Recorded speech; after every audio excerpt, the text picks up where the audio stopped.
E por falar nas gravidinhas, vamos falar das grávidas? A gravidez, gente, é um momento que de muitas transformações, né? Expectativas e o que? Emoções à flor da pele. Mas em meio a tantas mudanças, é importante o quê? Estar atenta também à saúde emocional. Para nos ajudar a entender os sinais de alerta, como buscar ajuda quando a nossa saúde emocional não está tão bem, a psicóloga perinatal Heloísa Feltrin nos brinda com sua presença aqui no Vitrine Revista. Boa tarde, Elô. Tudo bem contigo, linda? Querida, tava com saudade de vocês. Ai, Prazer quanto estar tempo! aqui. Que maravilha! E falando de um assunto tão gostoso, né? Que é a gestação, que é para ser um momento único e tal, mas que muitas vezes é cercado com tantas coisas, né, Elô? Que a gente tem que cuidar da saúde mental dessa nossa mãezinha, dessa nossa futura mãezinha, né? Porque é uma montanha russa de emoções. Até que ponto essas oscilações são consideradas normais? É verdade, a gente costuma colocar toda a culpa nos hormônios, né? Porque ela tá sensível por causa dos hormônios, porque a gravidez deixa sensível. Em partes é verdade. A gravidez, ela tende mesmo a deixar a mulher muito mais sensível no processo. Às vezes, vê uma criança ali e começa a chorar, né? Imagina. E isso tudo, Patrícia, são mudanças cerebrais que acontecem, tá? Para justamente essa mulher se preparar para a chegada do bebê. Não é lenda aquela brincadeira, né? De falar assim, é porque a mulher vai reconhecer o choro do neném. A mãe sempre sabe por que o neném chora. Isso é verdade. Só que o que acontece? Uma mulher que ela já tem um fator de risco, por exemplo, em relação à saúde emocional, ela tem um processo já ansioso, até mesmo depressivo, antes da gestação, com essas mudanças que a gravidez naturalmente traz, podem potencializar ainda mais.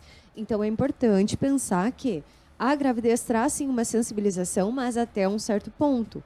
E existem alguns fatores que são sinais de alerta, né? Eu falo as bandeiras vermelhas balançando ali atrás, né? Isso, vamos falar sobre essas bandeiras vermelhas então. Quais são esses sinais de que a saúde emocional dessa gestante não está indo muito bem? Consegue reconhecer? Sim. Geralmente, um sentimento que vem muito grande nas mulheres, Patrícia, é a culpa. Eu não deveria ter engravidado agora, esse não é o melhor momento, o meu bebê está sentindo tudo o que eu sinto e ele vai nascer com depressão, que nem a mãe, ou vários fatores, vários pensamentos assim bem obscuros mesmo que essa mulher sente e que podem ser um sinal muito grande. A questão é que muitas vezes só ela está percebendo esses pensamentos, né? Mas a gente consegue perceber nas atitudes dela também. Então, uma grávida que ela tá muito mais para baixo, borocochô, né? Tá mais triste, ela não consegue mais se conectar com as coisas, porque quando é a emoção da gravidez, ela vem e ela passa. É que nem você falou, uma montanha-russa, mas a montanha-russa uma hora ela para, né? Com essa grávida adoecida emocionalmente, quando as coisas não estão bem, é um ciclo constante. Todos os dias eles acabam sendo mais tenso do que o outro. Então esse é um baita sinal de alerta. Perceber que a mulher está muito ansiosa, está roendo a unha, ou até mesmo mulheres que são fumantes na gravidez e que não conseguem parar, né? Então isso é um baita sinal de adoecimento.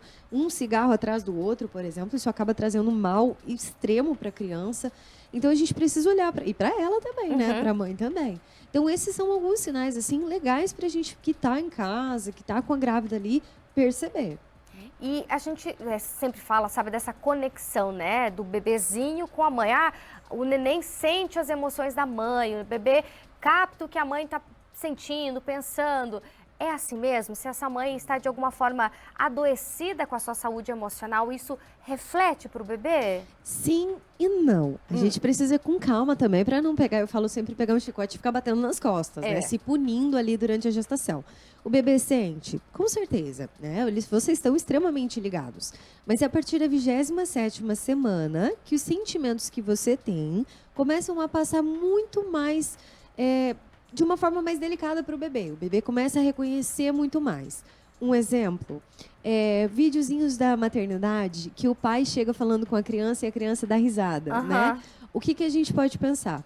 Essa voz pode ter sido associada a algo bom, gostoso, porque quando a mãe escutava a voz do pai, isso dentro do corpo dela era produzido hormônios bons, hormônios de felicidade. Então o neném reconhece que aquela é uma voz gostosa, que aquela é uma voz agradável, porque a mãe sentia coisas boas ali.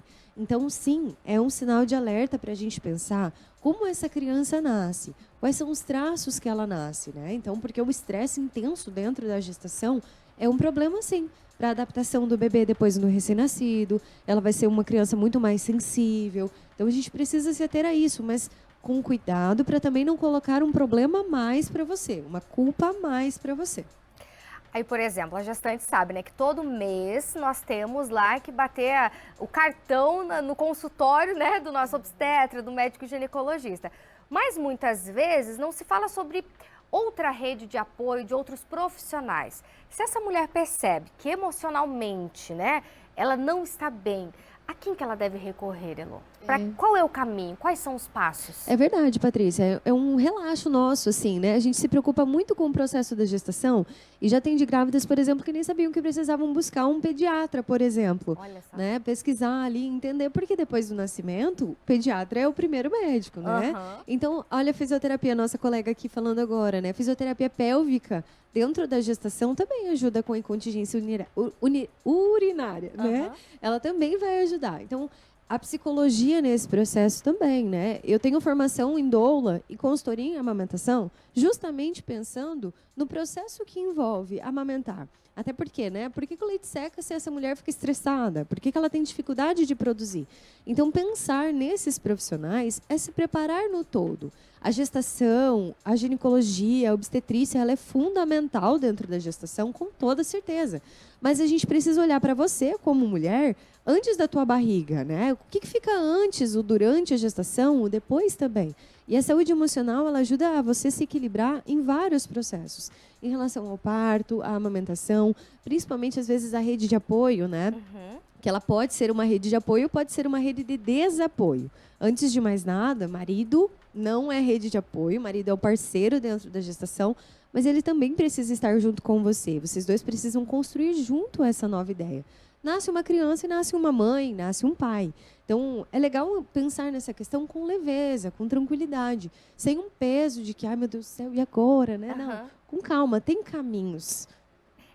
São várias semanas, né? Se tudo der certo, chega ali a muitas, 40, 41, 42 semanas, mas essas 42 semanas, elas também, assim como na menopausa, tem que ser uma fase leve. Então, você, linda, gravidinha, que está nos assistindo nesse momento, se em algum momento você está sentindo alguma nebulosidade, fala com o seu parceiro, fala com a sua família, busque ajuda. Sim, com certeza. Elô, minha linda, passa seu Instagram, inclusive, já. Sim, é @gestando sem medo.